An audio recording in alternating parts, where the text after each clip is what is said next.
Bab 144. Menyusul Diana. Selama Tama melakukan perjalanan bisnis, ia jarang menghubungi Diana. Jika sudah menyangkut pekerjaan, maka Tama akan sangat fokus. Tama tidak tahu jika Diana yang masih jengkel dan cemburu karena melihat Tama dan Ajeng berpelukan menjadi semakin jengkel saja karena Tama jarang menghubunginya. Terakhir Tama menghubungi Diana adalah saat ia tiba di Hong Kong, dan setelah itu Tama tidak pernah lagi menghubungi Diana. Merasa diabaikan oleh Tama membuat Diana menjadi tidak percaya diri.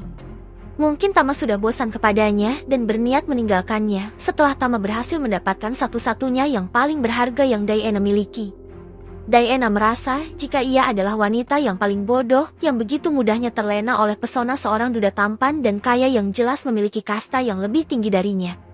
Diana yang sedang menggalau akhirnya memutuskan untuk pulang ke Karawang akhir pekan ini sekalian untuk berziarah ke makam neneknya. Diana pergi ke Karawang Jumat sore sepulang kantor. Diana pergi dengan menggunakan angkutan umum karena motornya ada di kontrakan lama dan sering dipakai oleh Tiwi. Tiba di rumah neneknya, Diana langsung bersih-bersih bersama bibiknya. Kalau rumah jarang ditinggali cepat rusak, kata bibinya. Bibi Diana memang tidak tinggal di sana, namun tinggal di lain RT sehingga rumah peninggalan neneknya yang menjadi hak Diana itu tidak ada yang mengisi. Bagaimana kalau dikontrakan saja, biar ada yang merawat. Lagian kamu pulangnya jarang, dan kalau pulang pun bisa menginap di rumah bibik. Iya, aku setuju. Tapi sepertinya ada yang harus diperbaiki sedikit soalnya di kamar aku ada yang bocor. Diana setuju dengan saran bibiknya. Ya sudah, besok bibi akan suruh paman perbaiki. Kalau sekarang pamannya masih di sawah. Iya, tidak apa-apa, jawab Diana. Tapi, apa kamu punya uang? Bulan kemarin saja kamu kan habis bikin makam nenek. Bibi Diana menatap wajah keponakannya dalam. Jujur, paman dan bibi tidak bisa bantu kamu karena kamu tahu sendiri bagaimana kondisi kita di sini.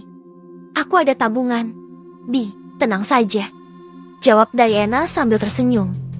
Selama ini hampir semua kebutuhan Diana ditanggung oleh Tama termasuk tempat tinggal. Jadi Diana bisa menabung uang gajinya selama beberapa bulan ini. Mengingat semua kebaikan Tama itu membuat Diana jadi merindukan dunia. Sudah 2 minggu mereka tidak bertemu. Ya sudah, kalau begitu kamu yang beli bahan bangunannya dan biar paman yang mengerjakannya. Iya, terima kasih, kata Diana. Tapi malam ini bibi tidak bisa menemani kamu di sini karena si bungsu sedang demam. Bagaimana kalau malam ini kamu tidur di rumah bibi saja? Aku tidur di sini saja. Bibi urus saja. Ana, kasihan sedang demam, kata Diana. Sore itu juga bibi Diana pulang dan meninggalkan Diana sendirian di rumah peninggalan neneknya. Seharusnya rumah itu menjadi milik orang tua Diana karena paman dan bibinya sudah mendapatkan haknya. Namun karena orang tua Diana sudah meninggal, akhirnya rumah itu menjadi milik Diana sesuai pesan neneknya sebelum meninggal. Ketika malam mulai beranjak turun, di rumah itu terasa sangat sepi. Diana rebahan di kamarnya sambil menghitung bahan bangunan apa saja yang harus ia beli untuk memperbaiki rumahnya yang akan dikontrakan. Di luar hujan mulai turun cukup deras. Diana yang sedang rebahan buru-buru bangun karena plafon kamarnya bocor. Diana pindah ke kamar neneknya dan ternyata sama saja. Akhirnya Diana tahu titik mana saja kebocoran di rumahnya yang sederhana itu. Diana akhirnya pindah ke ruang tamu karena di sana tidak ada yang bocor. Diana membawa bantal dan selimut karena ia akan tidur di ruang tamu. Diana baru saja merebahkan tubuhnya di kursi bututnya saat pintu rumahnya ada yang mengetuk. Diana mengira paman atau bibinya yang datang. Namun ketika ia membuka pintu ternyata Tama sedang berdiri di depan pintu. Mas Tama, kok tahu aku ada di sini? Diana bengong menatap Tama yang berdiri di depannya dan bajunya sedikit basah terkena air hujan. Kamu sengaja membiarkan saya kedinginan di sini? Tanya Tama menatap dalam wajah Diana. Ya ampun, buruan masuk mas. Diana mengajak Tama masuk. Kenapa tidak bilang kalau mau ke sini? Tama masuk sambil mengomel. Mas Tamanya kan sibuk, aku tidak mau ganggu, jawab Diana sambil menyingkirkan selimut dan mempersilahkan kekasihnya itu duduk. Tama duduk sambil memperhatikan sekeliling rumah. Kamu mau tidur di sini? Tanya Tama saat mendapati selimut dan bantal di ruang tamu. Iya, Kamar aku dan kamar nenek bocor. Besok mau dibetulkan sama paman. Makanya malam ini aku mau tidur di sini. Jawab Diana. Mas Tama kehujanan ya? Tanya Diana. Sedikit, pas turun dari mobil. Jawab Tama. Mau aku buatkan kopi? Boleh. Jawab Tama. Udara di sana terasa dingin karena di luar hujan turun cukup deras dan sepertinya minum kopi sambil ditemani si ayang pasti menyenangkan. Tidak lama kemudian Diana muncul dengan membawa 2 cangkir kopi dan menyimpannya di atas meja tepat di hadapan Tama. Tama tidak langsung menyentuh kopinya karena pastinya masih sangat panas. Namun Tama malah menarik tangan Diana dan menyuruh duduk di pangkuannya. 2 minggu tidak ketemu kamu. Saya kangen banget sama kamu. Tama menyusupkan kepala Diana yang hangat dan wangi. Diana mengelus rambut Tama. Rasa jengkel yang ia rasakan selama ini sirna sudah kalah oleh rasa rindu yang menggebu. Aku juga kangen banget sama kamu, Mas. Balas Diana. Saya baru pulang sore tadi. Saya ke apartemen tapi kamu tidak ada. Saya suruh Sofi tanya ke Tiwi dan dia bilang kamu pulang ke Karawang. Makanya saya langsung nyusul ke sini. Kata Tama. Ya ampun kasihan kamu. Mas, pasti belum istirahat. Kata Diana iba. Saya mau numpang istirahat di sini saja. Kata Tama. Diana terlihat bingung. Bagaimana Tama bisa istirahat kalau semua kamar di sana bocor? Tapi semua kamar di sini bocor. Mas, bagaimana kamu bisa istirahat? Diana menatap iba ke arah Tama. Tama datang di waktu yang tidak tepat. Tama juga terlihat bingung. Kalau begitu bereskan barang kamu sekarang dan kita tidur di hotel saja. Perintah Tama. Karena kasihan melihat Tama yang lelah akhirnya Diana pun setuju mereka menginap di hotel. Sebelum pergi, Diana menyimpan sejumlah uang di bawah taplak meja untuk membeli bahan bangunan dan tidak lupa memberitahu bibiknya melalui pesan singkat. Malam itu juga Tama dan Diana pergi ke kota dan mencari hotel terdekat untuk mereka menginap. Meskipun tidak mendapatkan kamar yang sesuai dengan kebiasaan Tama, mereka tidak mempermasalahkannya. Yang terpenting adalah Tama bisa istirahat malam ini. Begitu masuk ke kamar hotel, Tama langsung merebahkan tubuhnya dan wajahnya terlihat lelah. Diana memijit kepala Tama dengan lembut membuat pria itu langsung tertidur tanpa sempat membuka sepatunya. Diana membuka sepatu Tama dan menyimpannya di sudut kamar. Ia juga memakaikan selimut di tubuh Tama dan juga membetulkan letak bantal yang menyangga kepala Tama agar kekasihnya itu tidur dengan nyaman. Tama terlihat tidur dengan nyaman dan Diana pun naik kemudian berbaring di samping Tama dengan posisi miring menghadap ke arah Tama. Perlahan Tama lembut kemudian memeluknya dan Diana pun tertidur sama pulasnya dengan Tama. Keesokannya Diana terbangun karena merasakan ada yang bergerak-gerak di dalam bajunya. Begitu matanya terbuka sempurna ternyata Tama yang sedang berulah. Tama sedang menyangga kepalanya dengan satu tangan dan tangan satunya lagi menyusup di balik.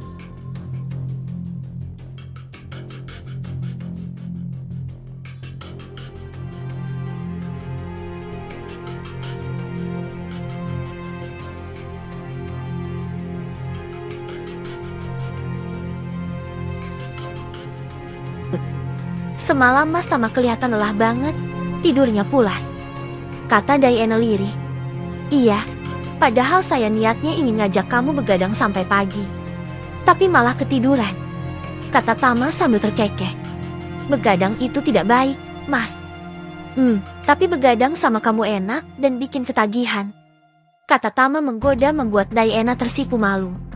Tama kembali memegang Diana dengan lembut dan Diana menyambutnya dengan mesra.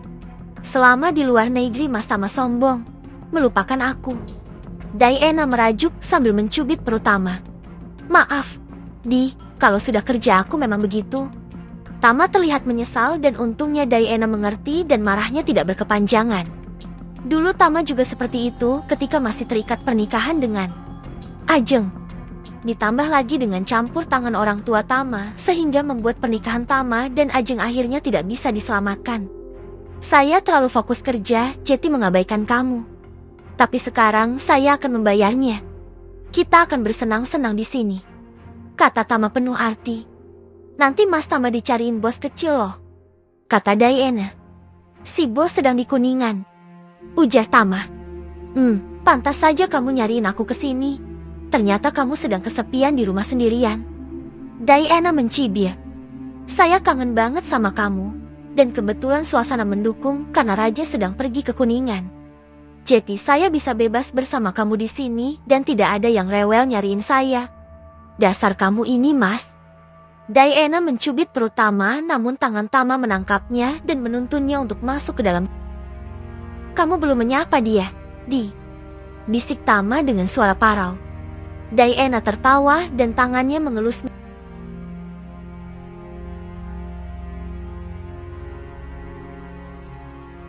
Bab 145. Mengaku cemburu. Kamu tidak kangen sama saya, tanya Tama dengan suara berat saat tangan Diana. Kangen, tapi aku juga masih jengkel sama kamu, Mas. Jawab Diana jujur. Karena saya jarang menghubungi kamu. Salah satunya iya. Tapi aku juga kesel saat melihat Mas Tama pelukan sama Mbak Ajeng di depan mata aku. Tama terkejut. Kamu cemburu sama Ajeng? Tanya Tama. Mas Tama kalau lihat aku pelukan sama pria lain bagaimana? Tanya Diana. Awas saja kalau berani. Tama langsung melotot. Tuh kan kamu juga cemburu, kata Diana dan Tama langsung terdiam. Tama dan Diana saling tatap dengan mesra. Aku mau mandi dulu. Ini sudah siang. Diana tiba-tiba berniat turun dari ranjang, namun Tama melarangnya. Mandinya nanti saja. Dia masih kangen sama kamu. Tama kembali mengambil tangan Diana dan ia letakkan.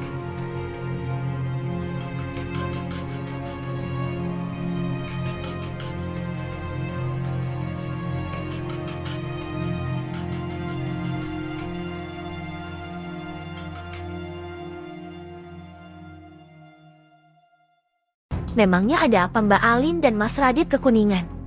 Tanya Diana. Mengantarkan Ajeng dan suaminya pulang. Keadaan suami Ajeng sudah mulai membaik dan akan menjalani perawatan dari sana. Jawab Tama. Syukurlah. Aku sempat takut kalau suami Mbak Ajeng tidak tertolong dan Mbak Alin akan masa-masa merujuk lagi dengan Mbak Ajeng. Diana mengatakan apa yang selama ini ia takutkan. Dasar bodoh. Tama menyentil kening Diana dan Diana tertawa lega. Setelah Alin dan Radit pulang dari Kuningan, saya akan mengajak kamu bertemu dengan mereka, kata Tama. Dan kemudian ia melepaskan sendiri kaos yang ia kenakan. Kok aku jadi takut ya ketemu Mbak Alin? Ujar Diana. Masa ketemu sama calon anak sendiri takut? Kamu kan sudah sering jalan sama Alin dan sudah tahu bagaimana sifat dia itu, kata Tama di punggung Diana. Iya, tapi nanti suasananya akan berbeda, kata Diana. Santai saja, kalau Radit sih sudah tahu mengenai hubungan kita, ujar Tama santai. Hah, Mas Radit sudah tahu? Diana melotot dan tidak sengaja Tama dengan kencang saking kagetnya. Au, sakit tahu. Kalau sampai telurnya pecah nanti saya tidak kamu lagi. Tama meringis kesakitan. Ya ampun, maaf sayang. Aku tidak sengaja. Diana Kamu sengaja cerita sama Mas Radit? Tanya Diana. Tidak. Dia memergoki saya saat keluar dari kamar hotel kamu, dan akhirnya saya terpaksa cerita. Jawab Tama. Oh begitu. Iya. Dan saya minta Radit untuk merahasiakannya dulu dari Alin. Kalau tidak Alin pasti heboh, sedangkan keadaan di Bali, kamu tahu sendiri bagaimana. Iya, aku mengerti.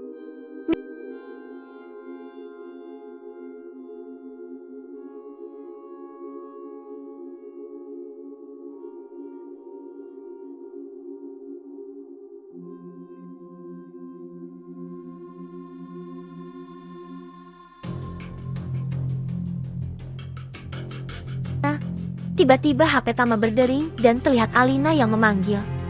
Duh Ali Iing, kamu itu ganggu papa sedang senang-senang saja. Tama mengumpat. Pada bir lembah surgawi milik Diana. Angkat dulu, Mas, itu pasti Raja. Nanti dia rewel kalau kamu tidak angkat, kata Diana. Tama akhirnya dengan terpaksa menggulirkan tubuhnya ke samping tubuh Diana dan menerima telepon dari Alina.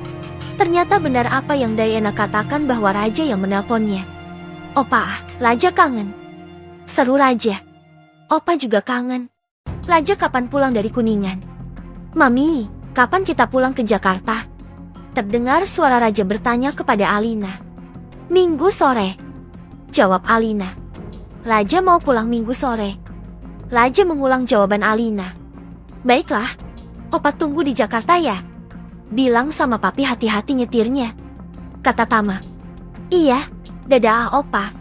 Raja mengakhiri panggilan telepon. Mereka akan pulang dari Kuningan minggu sore.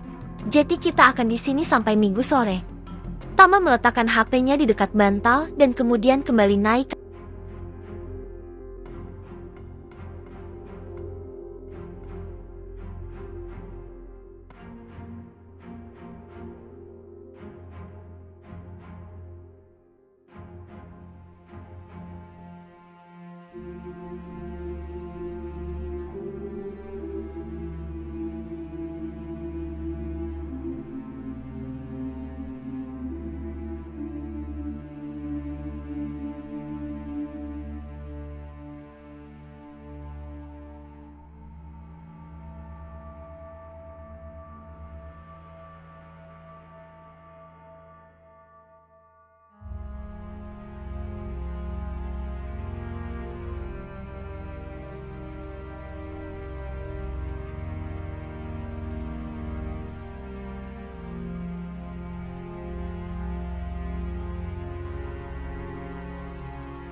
Mas, aku ingin jalan-jalan sama kamu, pinta Diana saat mereka sudah sama-sama berpakaian. Jalan-jalan kemana? Saya jarang jalan-jalan sama perempuan, kata Tama. Nonton, jawab Diana sambil memeluk perut Tama dengan manja. Tama mendesah. Saya tidak suka nonton. Tama menolak. Diana melepaskan pelukannya dan wajahnya terlihat cemberut. Tama terakhir nonton adalah saat dikerjai oleh Alina dan teman-temannya. Ya sudah kalau tidak mau. Jangan harap aku mau kalau Mas Tama minta jatah. Diana mengancam. Tama menarik tangan Diana yang hendak menjauh dan kemudian memeluk perutnya dengan erat. Jangan ngambek dong. Baiklah, kita jalan-jalan sekarang. Tama akhirnya mengalah daripada tidak dikasih jatah oleh Diana. Bisa pening kepala Tama. Nah gitu dong. Diana tersenyum senang. Menjelang sore Tama dan Diana pun pergi nonton. Tama yang tidak hafal kota di Karawang menurut saja saat Diana mengarahkannya ke sebuah pusat perbelanjaan terbesar di sana di mana gedung bioskop berada. Tama yang tidak terlalu suka nonton membiarkan Diana memilih sendiri film yang akan mereka tonton. Mas Tama terlihat tegang. Santai saja dong. Diana menggenggam tangan Diana saat memasuki gedung bioskop yang gelap. Tama dan Diana duduk di kursi paling belakang dan film pun mulai diputar. Beberapa menit di awal Tama masih mengikuti alur film itu. Namun setelah hampir setengah jam berlalu Tama pun mulai merasa bosan. Tama lebih tertarik untuk menyusup. Mas, kita lagi nonton. Fokus ke sana dong. Diana berusaha mengeluarkan tangan Tama namun tidak berhasil. Saya tidak suka filmnya. Saya lebih suka ini, bisik Tama. Tapi maas, nanti dilihat orang malu. Tidak akan terlihat, orang gelap begini, jawab Tama santai. Diana yang tidak ingin ribut dan mengganggu penonton lain dengan perdebatan mereka akhirnya kembali fokus menonton dan membiarkan Tama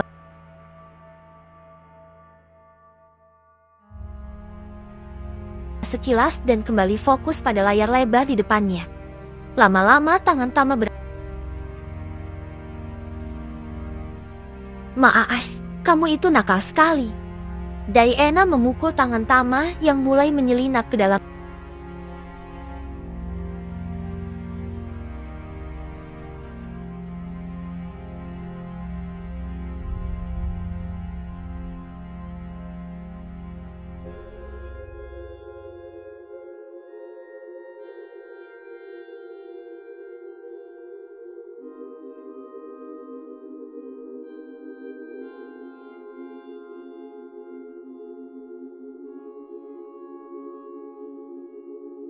Bioskop akhirnya Diana mengajak Tama pulang padahal film belum selesai. Kenapa kita pulang sekarang? Filmnya kan belum selesai. Tanya Tama. Mas Tama pikir aku bisa konsentrasi nonton kalau Mas Tama selalu ganggu aku. Diana terlihat jengkel. Tama hanya terkekeh dan mereka masuk ke dalam mobil. Di dalam mobil Tama langsung menarik tubuh Diana dan menyuruh duduk di pangkuannya. Akhirnya Tama dan Diana pun kembali hilap entah untuk yang keberapa kali, dan mereka melakukannya di dalam mobil di parkiran sebuah pusat perbelanjaan di Karawang.